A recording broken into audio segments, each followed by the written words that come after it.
Gekido Urban Fighters is a side-scrolling beat-em-up that borrows from many of the successful games in the genre such as Streets of Rage and Final Fight, and ends up being one of the best in its class, taking control of one of several characters, each of which having their own fighting style and unique path through the game's 10 levels. You've got to work towards stopping a virus that's slowly turning into a self-aware killing machine. Thankfully, the gameplay is simple to get to grips with, and the face buttons allow you to land punches and kicks which can be linked together to form combos. And by dealing out enough hits, you can earn something known as the Rage Boost, which damages all of the enemies in the area at once and increases the amount of damage you can deal out for a short period of time. As the game progresses from the streets through the shopping mall into the subway and towards downtown, it rewards you with extra combos, increasingly creative bosses, stunning scenery, and a whole host of weapons that can be picked up and worked into your fighting style. From machine guns to pistols and bats, as well as environmental objects such as barrels and boxes, which can really help out in a tight spot.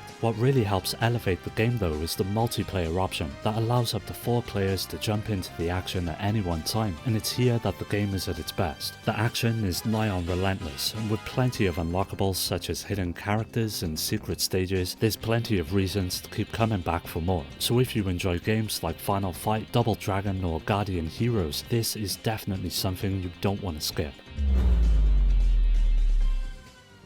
Even though most people write off Tearing Saga as a shameless clone of Fire Emblem, and to be fair they're not half wrong, but it doesn't make the game bad. In fact, the elements it takes from the series, along with the various ways it plays and toys around with its mechanics, makes Tearing Saga an incredibly enjoyable RPG. It was created as a sort of spiritual successor to Fire Emblem by the game's creator, who no longer held the rights to the series, and focuses on 2 separate heroes, each with their own army to command. At its heart, Tearing Saga is a tactical RPG, with all of the action taking place on a grid where you've got to manage a range of different units to victory across a wide variety of different maps, from knights to archers, mages and cavalry, each coming along with their own unique stats like HP, strength and movement, which dictate their performance out in the field. Skills, much like in Fire Emblem, also play a major role throughout each encounter, which are each passive or triggered abilities unique to each character that allow you to gain several types of benefits during combat, from boosting your chances of scoring a critical hit to being able to perform a follow-up attack or better performance depending on what type of terrain you're on. There's a lot of them to unlock, and with just over 50 playable characters, there's plenty to experiment with and find something that suits your approach and tactics. So if you've exhausted the usual suspects when it comes to tactical RPGs on the PlayStation, like Final Fantasy Tactics or Vandal Hearts, then Tearing Saga will feel like a breath of fresh air.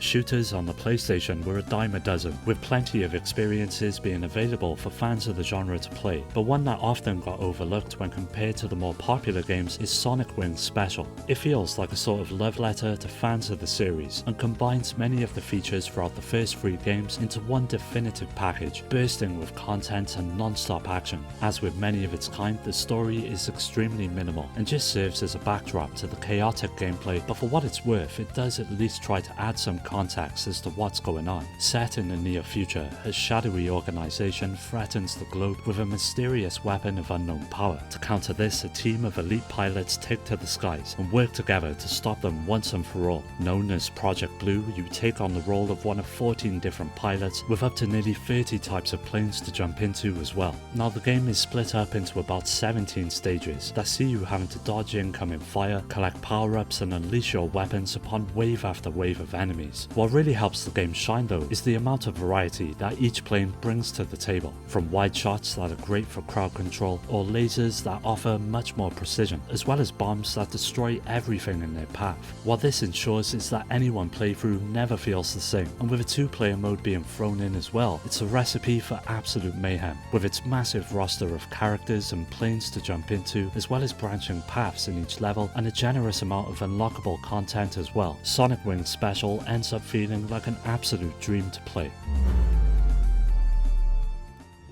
Good licensed games are few and far between, but in the case of Jackie Chan's Stuntmaster, it not only captured the essence of his films, such as the comedy and focus on martial arts, but wrapped it all together into one of the most underrated beat-em-ups on the PlayStation. It sees Jackie's grandfather being kidnapped, and you've got to fight your way through 15 action-packed stages, all set in New York City to get him back. Now you've got a wide array of moves to help you deal with the waves of enemies that come your way, and by combining different combinations of punches and kicks, as well as using delayed or quick presses, you can string together an impressive array of combos. At certain points you'll get the chance to wield a few different weapons such as pipes and sticks that further enhance your chances and really come in handy for crowd control when you get surrounded. Apart from fighting, traversal is also a huge part of making your way to the end of each level, from running up and jumping off walls to utilizing rolls to break railings and boxes, and apart from saving your granddad, scattered throughout each level are several items to collect, with the most important being red dragon heads that unlock behind the scenes videos of the game's creation. Jackie was heavily involved in the game's development, with him providing motion capture for all of the moves you can pull off from every punch, kick and special move. That adds a great amount of authenticity to the action. Overall, Jackie Chan's Stuntmaster is a really fun little beat 'em up, and if you're a fan of his films, it's no doubt something you'll enjoy. So if you're on the lookout for something new to emulate or to add to your collection, make sure you give this one a try. From Ridge Racer to Gran Turismo, the PlayStation was one of the best consoles for racing fans, with many different games hitting the system throughout its life. One of them that didn't really get any recognition, neither at the time of its release or today, has to be Side by Side Special. And as with many racing games, you get a nice selection of different modes to jump into, with scenario, versus and practice making up the options. In scenario, you choose a car, choose a track and race rivals, and this is basically the career mode that sees you starting out with a selection of 3 basic cars, and over the course of the game you'll get to earn money depending on your performance and purchase various upgrades such as new engines, exhausts and wheels, which all have a noticeable effect on how the car performs on the road. In versus mode you can choose any car, any track and any upgrade, but the game is over after one race, and in both of the modes there are checkpoints to be passed, and if you fail to reach these checkpoints in time, the race ends right there and then, lending a really nice arcade quality to the overall experience. Rounding out the package is a great selection of licensed cars that fans of the culture will be familiar with, from Hondas to Toyotas, Mazdas and Nissans, that all offer their own unique quirks and advantages during each race. When it comes to the game's looks, it's all pretty typical of the 32-bit era, and in fact it looks very similar to Ridge Racer, with nice vibrant colours and a great sense of speed during play, with each of the environments changing from day to night across the laps during each race. Of course, by today's standards it is a bit crude, but for fans of retro racing games, it's well worth taking for a spin. Rapid Angel is one of those games that fell victim to Sony's infamous anti-2D policy in the West, and unfortunately never found its way outside of Japan. Thanks to the efforts of Monkey Paw Games though, it would eventually land on the PlayStation Store, and even though it was still in Japanese, it's pretty straightforward to play through, and for those wanting to get to grips with its story, there's a full translation available as well. Speaking of the plot, it all revolves around 3 women and their boss, who own and operate a small delivery company known as Rapid Angel, with the player getting to choose from one of the heroines who each drastically differ from each other. One focuses on combos and special attacks, where another carries a sword with a limited moveset, and finally one that fights from a distance and relies on projectiles to get the job done. The diversity in the cast really adds to the replay value, as well as the gameplay itself, as you dash, attack and jump across a variety of different levels, taking place across barren villages to bustling city streets. As with most beat-em-ups, there's a multiplayer option as well, but in Rapid Angel it's a bit different, as the second player, instead of taking up the fight as a character of their own, is instead thrown into the role of an angel, who gets to fly around the screen and shoot at enemies and support the other player. A lot of people criticised this decision at the time of its release, but I think it's actually a pretty neat inclusion, allowing someone who may not be as proficient at beat-em-ups to at least lend a helping hand and feel part of the action. With plenty of replay value and unlockables such as new characters and alternate endings, Rapid Angel may be a bit odd in places and a little rough around the edges, but for fans of beat-em-ups, you'll be guaranteed to get a kick out of it. Remote Control Dandy is a mech-based action game that flew under the radar for many players outside of Japan due to the lack of an official Western release, but now with the availability of a translation, this quirky and inventive game can finally be enjoyed by a broader audience. It's clear that the game takes inspiration from several classic anime series such as Tetsujin and Giant Robo and throws you into the role of a young boy who receives a massive mech known as Vordon for his birthday. It's not long until fleets of mysterious robots start attacking the city, and as you would guess, it's up to you to save the day. What makes the gameplay stand out is that unlike other games of its kind, you're not in the pilot seat of your mech, and instead you've got to control it from a distance. As the boy, you'll be running around on the ground, and you've got to keep Vordon in sight in order to maintain your remote signal, all the while avoiding falling buildings and the incoming attacks of other robots. Vordon himself is rather clunky and requires a lot of careful planning to make it through the streets, with each of the limbs being assigned to the face buttons, and you'll have to constantly switch between the two viewpoints of the boy and the robot to gauge the probability of a successful attack. As you would expect, the game is split up into a series of missions which typically involve destroying enemy robots while minimizing collateral damage to the city. Destroying your surroundings, whether accidentally or on purpose, reduces the amount of money that you'll earn at the end of each mission, which can be used to upgrade various aspects of your mech, so it's a good idea to keep your actions clean and precise. Even though the learning curve can be a bit steep, for fans of mech anime, this is one game you'll not want to miss.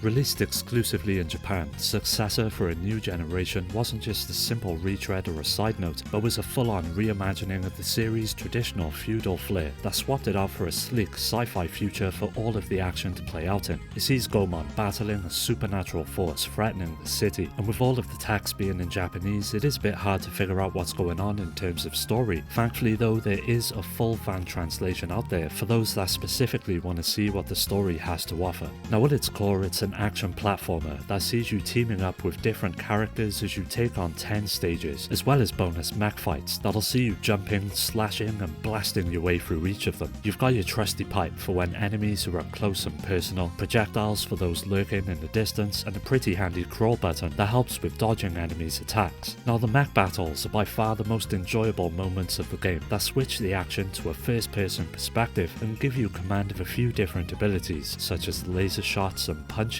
as well as the option to defend yourself against incoming projectiles. They all take place in a 3D arena and make clever use of the PlayStation's abilities as to offer truly engaging fights that look awesome in motion. For one of the first Gomon games to hit the PlayStation, Successor of a New Generation is a competent platformer that brings together all of the aspects that make the series so beloved, and even though the change from the more traditional setting to a sci-fi one may put off a few purists, it's still a real blast to play for both fans of the series and newcomers alike.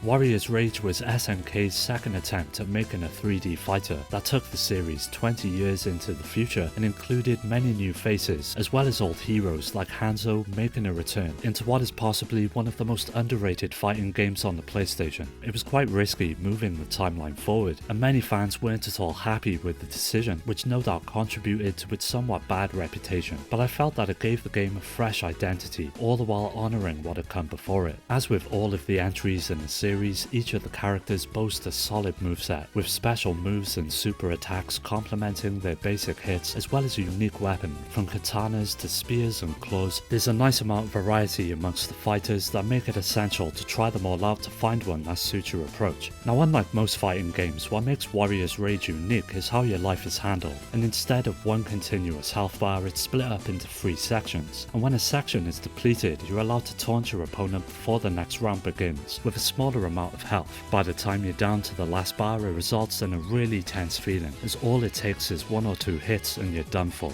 As a counter to this, the rage system makes a return, and by dealing out damage or taking hits, it'll slowly build and gives you a way to come back from certain defeat by performing an impressive special move that's unique to each character. Although the somewhat disappointing visuals do let it down, its innovative life system, diverse cast of characters, and unforgiving difficulty more than make up for it, and even though it's nowhere near the best the series has to offer, it's still something that fighting fans should check out. Escaform is perhaps one of the most obscure games on the PlayStation that was only recently made available for Western audiences to enjoy thanks to the efforts of its fans that created a translation. It's an SRPG with a sci-fi twist and focuses on a young girl known as Cesare who's subjected to biological experiments in an underground lab. She soon teams up with Bede, a robot unearthed from ancient ruins, as they work together to try and reach the surface. Now the story is somewhat nonsensical at first, but included with the game is a second disc that acts as a sort of database for everything pertaining to the world and important events that invites you to piece it all together, a lot like the data log in Final Fantasy XIII. That being said, the gameplay is where Escaform is at its best, and it brings with it a refreshing twist on the usual SRPG setup that helps set it apart from others of its kind. You'll be taking up the command of the usual suspects, such as mages, knights and archers, but unlike the rigid move and then act setup found in Final Fantasy Tactics for example, Escaform instead uses an AP system where all of your units have a pool of action points to spend,